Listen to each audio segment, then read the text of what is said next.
Hello, don't skip this video. If you skip this video, Jesus will be very upset to you. And share this message to 3 people and subscribe our channel. Behold, I stand at the door and knock. If anyone hears my voice and open the door, I will come into him and dine with him and he with me.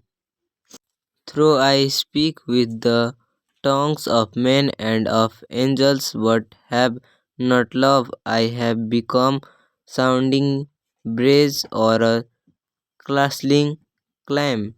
And I have the gift of prophet and understand all mysteries and all knowledge, and through I have all faith, so that I could remove mountains, but have not love, am nothing. And though I bestow all my goods to feed the poor, and though I give my body to be burnt, but have not love, it profits me nothing. Love suffers long and is kind. Love does not envy. Love does not parade itself.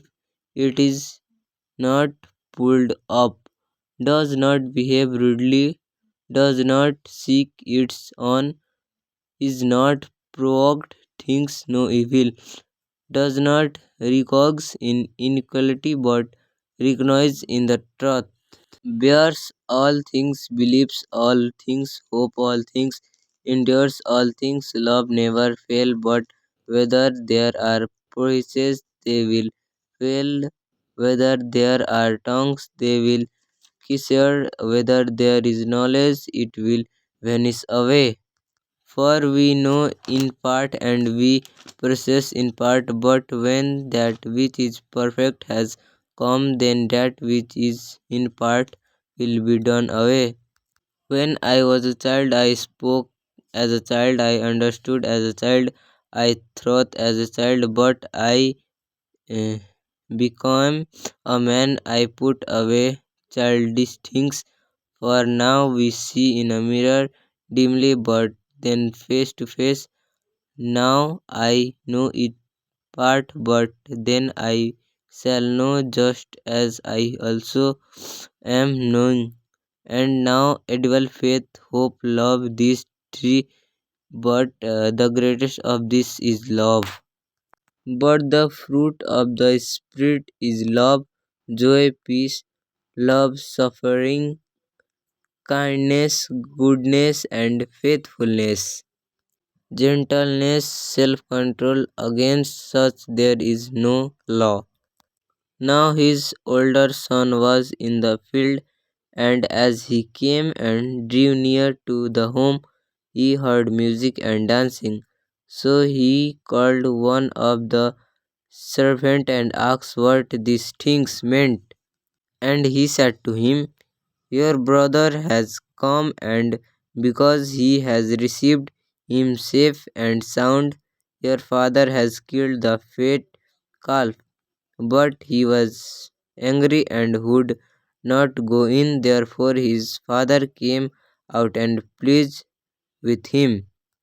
So he answered and said to his father, lo, these many years I have been serving you. I never transgressed your commandments at any time, and yet you never gave me a young goat that I might make merry with my friends. But as soon as this son of yours came, who has devoured you livelihood with harlots, you killed the fatted calf for him. And he said to him, son, you are always with me, and all that I have is yours. It was right that he should make merry and be glad, for your brother was dead and is alive again, and was not lost and is found. For I know the thoughts that I think towards you, says the Lord, thoughts of peace and not of evil, to give you a future and a hope.